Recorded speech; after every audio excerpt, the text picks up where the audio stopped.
I am beginning to wonder if the Jamaica Labour Party and their bloggers and ground operatives understand at all what is it that is required of them in this war.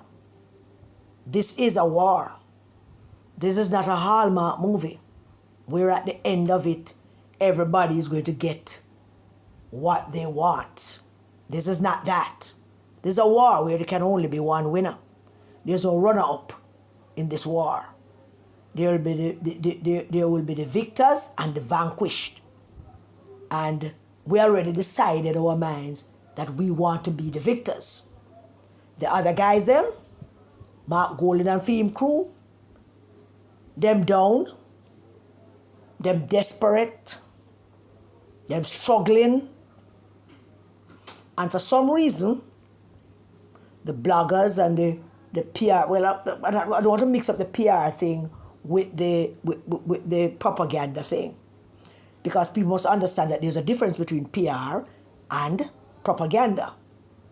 Now, some months ago, maybe about 9 months ago, there was a thing on social media about Mrs. Olness Tiefing Melissa Silvera's land.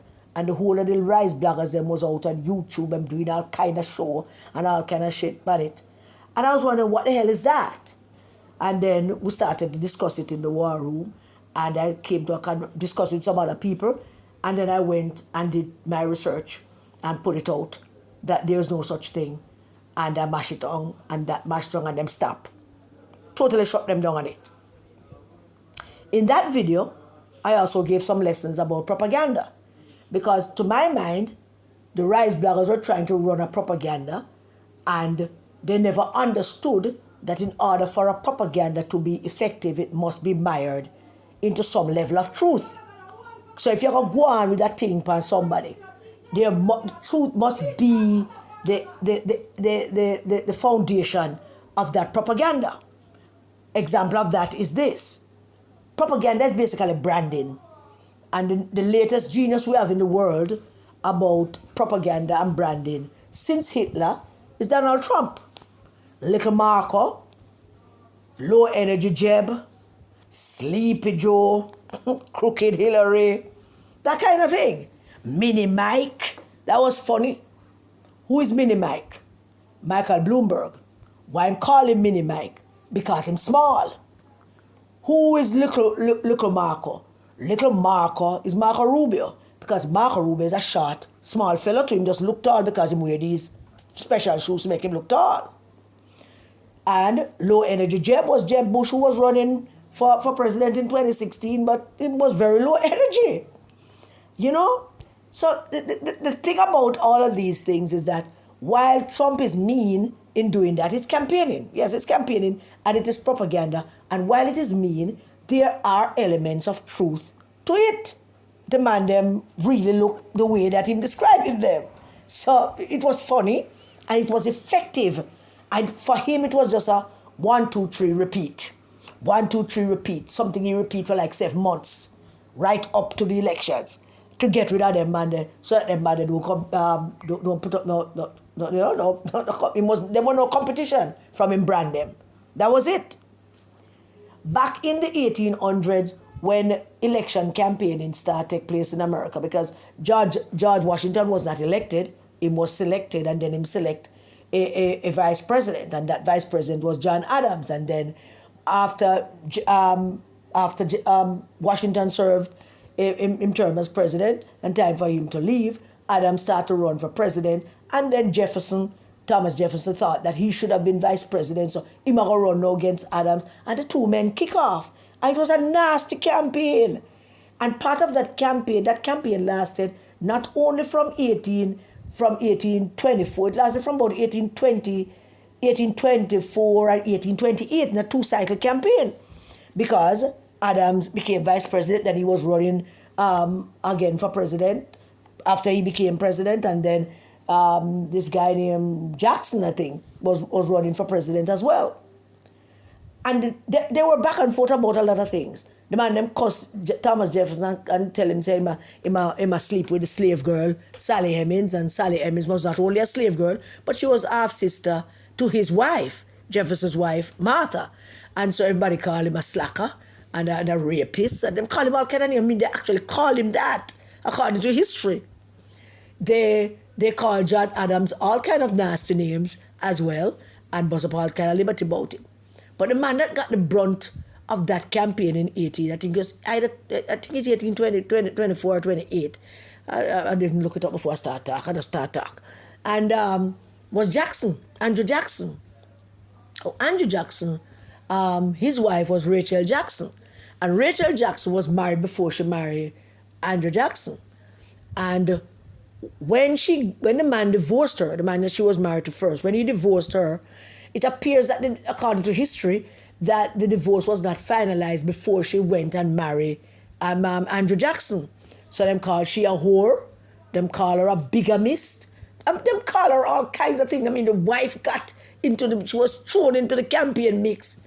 The poor woman died before the campaign was over, either before the campaign was over or before Jackson was sworn in, because Jackson won.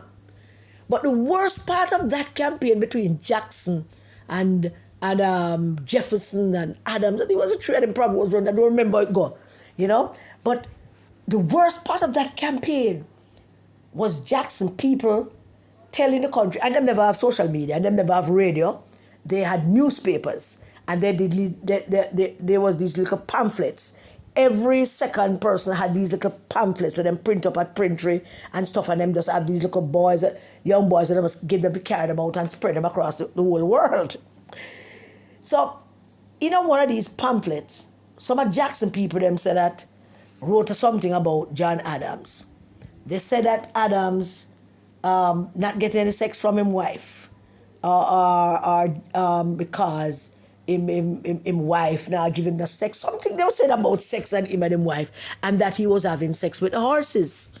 I mean, that was the slimiest, nastiest thing ever said about a candidate in a campaign. They said that John Adams was having sex with his horses. And I mean, it caused a big furore, but for people it was just a joke and a big deal, and nobody knows. And according to the historians, them said that that is true. Nobody can say for certain that John Adams was not having sex with his horses, but that's what Jackson people them said, and that basically won Jackson the election. I'm not suggesting at all that any of us go here and suggest that Mark is having sex with any horse. We're not suggesting that, not at all. We should find if he is, but I mean, we're not suggesting that. But I'm just telling you how people considered propaganda and campaigning back in those days. It has become more sophisticated, but it is still nasty. Certainly American politics is nasty. It is more sophisticated, but it is very nasty. I mean, look at the thing that they ran on Hillary Clinton. She was running a pedophile organization from the back of a pizza shop in Washington D.C. That was a big thing in the 2016 campaign, that she was the head, the Democratic leaders, not she, the Democratic leaders was the head of a pedophile operation that was operating from a pizza shop in Washington, D.C. And then brand it on her. Trump brand it on her. Because that whole campaign with the pedophile thing started with some real pedophiles in the Democratic Party. And one little Republican just took it and sent it out there, and Trump just grabbed it and brand it and put it squarely on Hillary. And all of that. None of it was true, of course, but it was an effective branding and politicking. I don't want the labor rights and the bloggers, the labor right bloggers, to forget that in this war, there's only one focus, and that focus is Mark Jefferson Golden. It's all right, lick down Julian because he kind of faced himself with favor.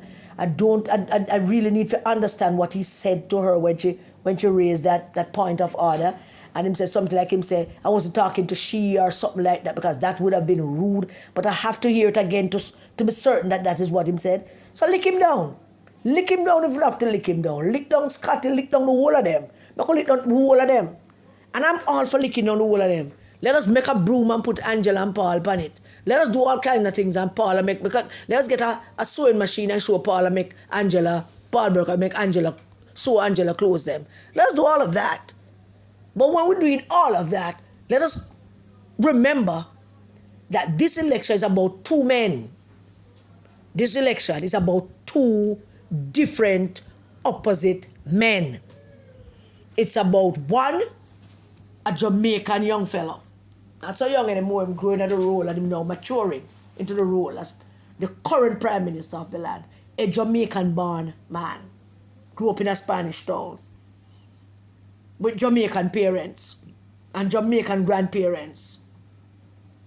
It's between him and the other guy who's a British born citizen with a British passport, who have been accused of many things, which we will repeat and constantly repeat. But I will repeat them just for this. I will repeat them, but he has been accused of many things.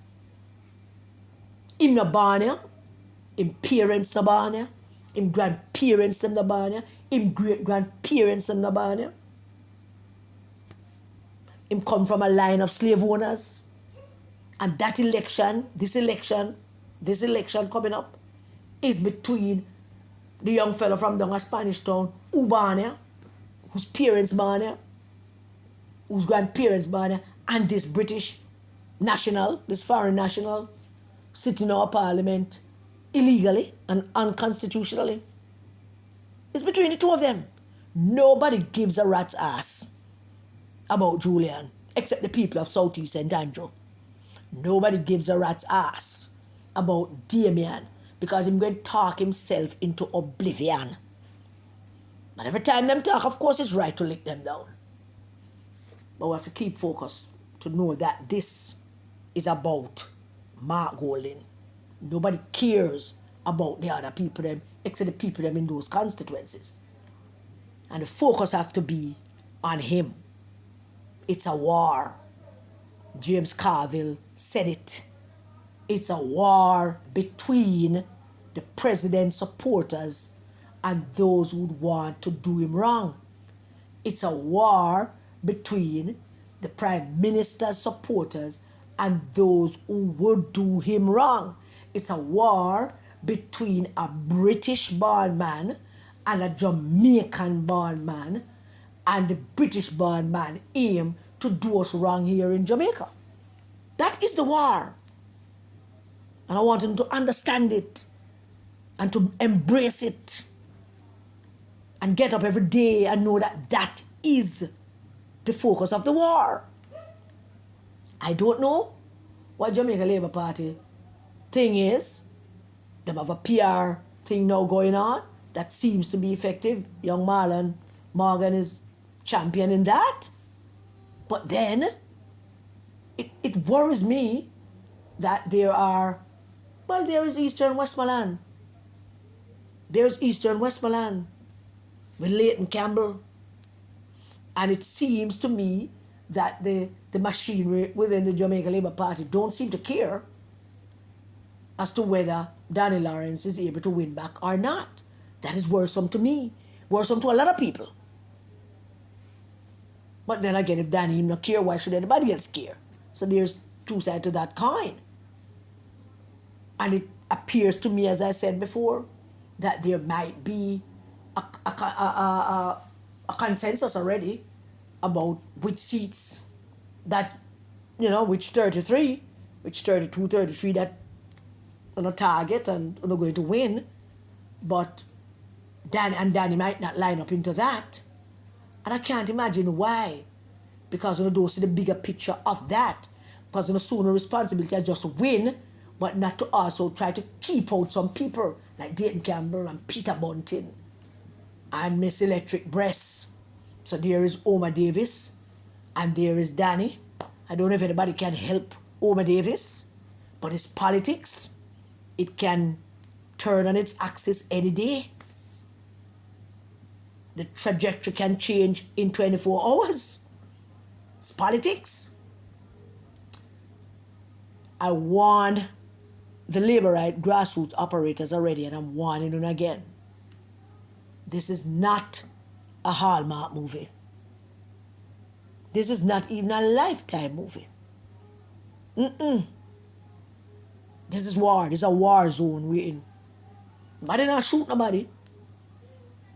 but it's a war zone. We don't have no POW camp, but it's still a war zone. And until you understand that in its entirety, you're really playing with fire. Because it don't seem to me, and this is what I'm talking about, and this is it's night. What time of night it is now? It is 10 something. Can't see it properly. And I've been thinking about it all day. I've been looking across the country and looking at where they're doing anything. Mr. Vaz wastes a lot of time with the taxi man them. The taxi man them can't tame. They're going to do what they're going to do. Whoever is PMP, whoever is JLP, whoever is no P is going to choose based on what their interest is. Mr. Vaz should have sent out all the buses long time. But thank God them going out now. With that beating up all, we're glad for that. The taxi man wants lawlessness. They want all that them ask for and them get it. And then pay them money for this, but them want to be able to carry 20 people in a 8-seat vehicle. And when the police stop them and give them a ticket, them quarrel, and those are the reasons why them upset with government. No other reason. And the government spend its time giving them a lot of concessions while you know had all of the buses them park up and just now letting them out. They are the teachers. Everybody smell blood in the water. And because them smell blood in the water, everybody now coming out with them list. This is my list. See it here. The junior doctors. Next thing you know, the fireman, them, everybody. Not to mention the police. They are out there too. Bunting going around, telling the PMP gatherings whenever he has a chance to that. They are concerned about security, which is his way of saying that they're worried that the police, they're not fair. Basically putting the policeman them into, and women into a box. Basically calling all the police force labor rights. And not treating them like they are fair Jamaicans because them complaining and whining about it. Mark Golding was the first one to mention it in his New Year's message. I'm talking about to our police. Want them to be fair. He never addressed any other single group in that New Year's Day message, and that is what caught my eye. He never did address, he never said to our teachers or to our doctors. He never said to our firemen. He never said to our public servants. He said to our police. It was a targeted message at the police. Mr. Chang just now start talk about the downturn in crime. Him just now start walk up and down and make people hear him voice say this is what we did and this is how crime went down and this is how crime is in your neck of the woods. Make people hear from him. He make Matalana carry that narrative. Everybody behaving as if them running some kind of youth club. And even when we used to run youth club, never used to run so.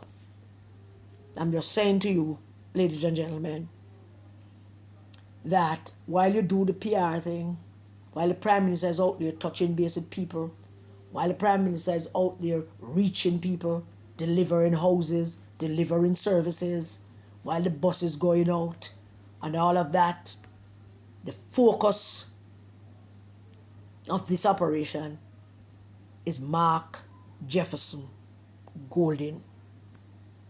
That's the focus. And nobody must lose sight of that. If you lose sight of that, you lose. That is the mission. There's no other mission.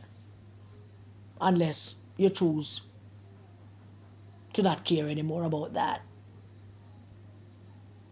And so, I wanted to just put this out. That I don't sound like I'm a one-woman band beating a drum. Find the message, find the propaganda, twin the propaganda with the facts, and beat it like a drum. 1, 2, 3, repeat. 1, 2, 3, repeat. Every day. Every hour of the day. until every nook and cranny in this country hear that message. That message, the comparison between the two men and how you're going to shape it. It's all always done like that. One of the overwhelming problem that seems to affect the Democratic Party all the time is that them talking about too many things all the time, while Trump was talking about 3 or 4 things. Basically saying, we don't want an immigrant down here. They might come to take on the work. We're going to lock down the D. We're going to shut out DEI. We're going to make sure we're going to lock up everybody at the DOJ. Just snappy things that reaches people.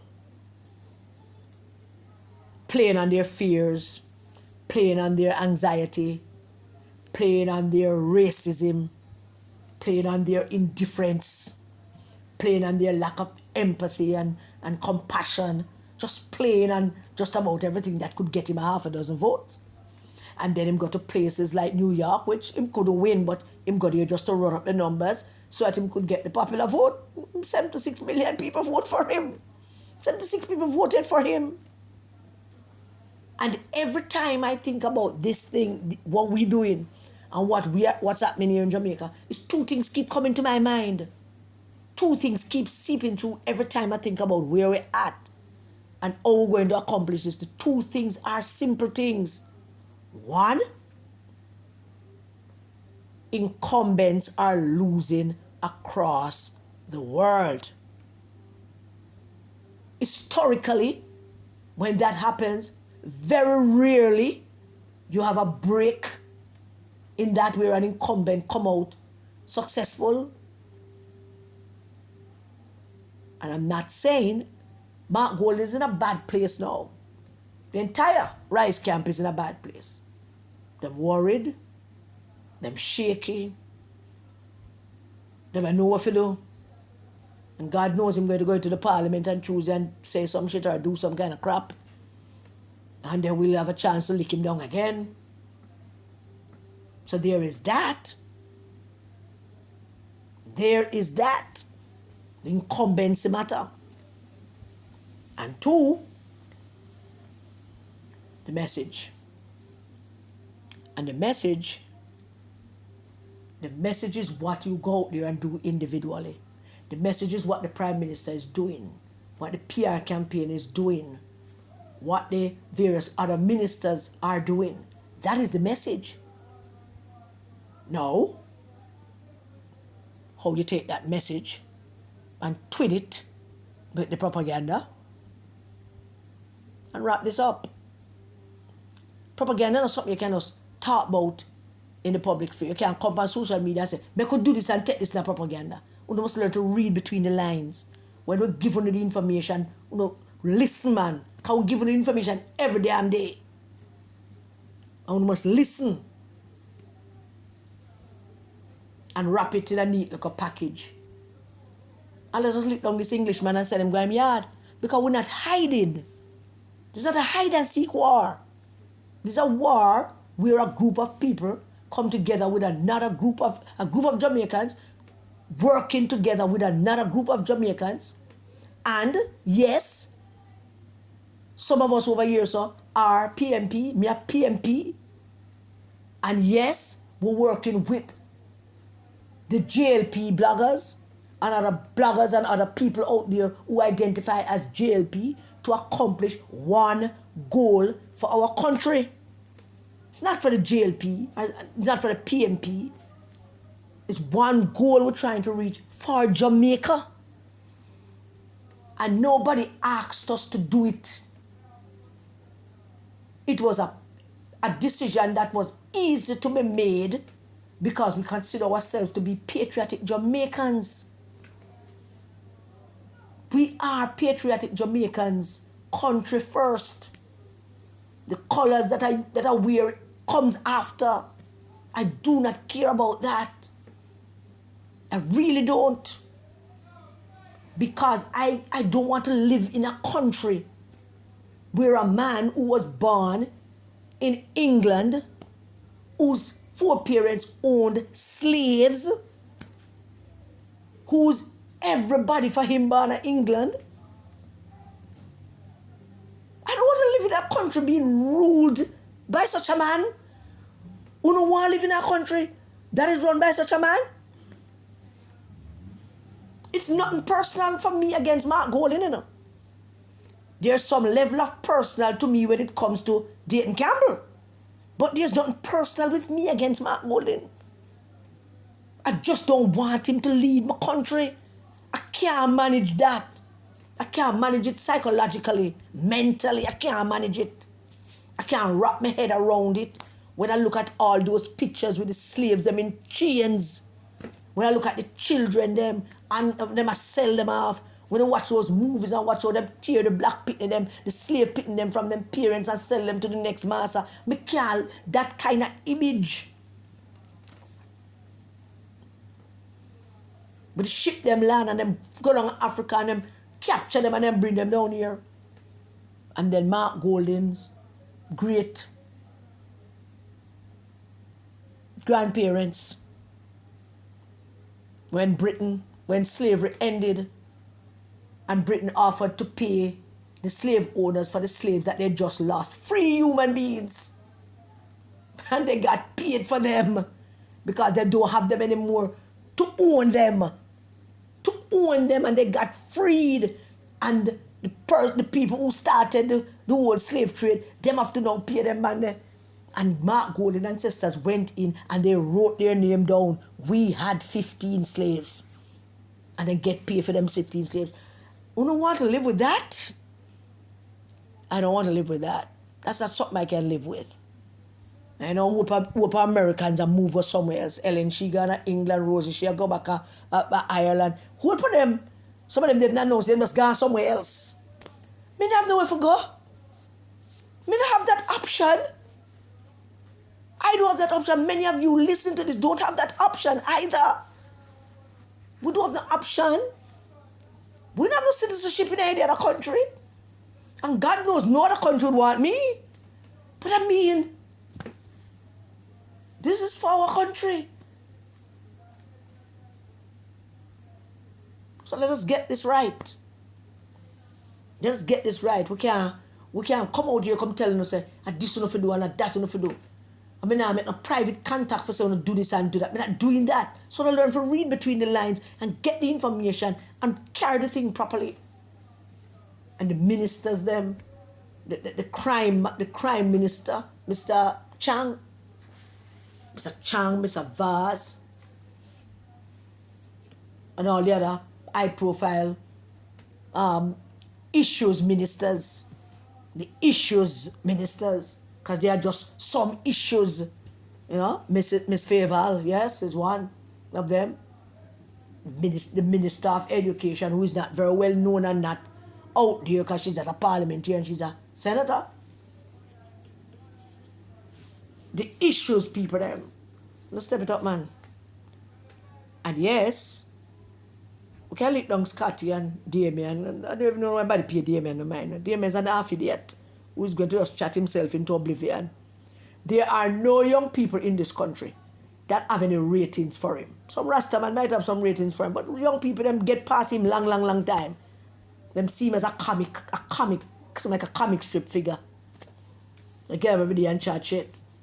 So, yeah, I could lick them down here still. It's fun to do it, just lick them over and go on. But remember that them unimportant in the scheme of things. There's just one election, and this one election is between the two men, the Jamaican man and the English man. Andrew Michael Holness, the Jamaican man with him Jamaican parents and him Jamaican grandparents and him Jamaican this and him nice wife we married when they were up in age. She was up in age when them married. She was 14. She never rip her off or nothing. And then there's the other man from Britain who has been accused of many things, including raping his wife before he married to her. So, it's a choice. And it is clear. Let's end it at that. There's so much more to say, but let's end it at that. All right? So, thank you all very much for listening to me. Was that a rant? I'm not so sure. But if it was, I thank you all very much for listening to my rant. God bless you all. Stay safe, everybody. And please do keep the children safe.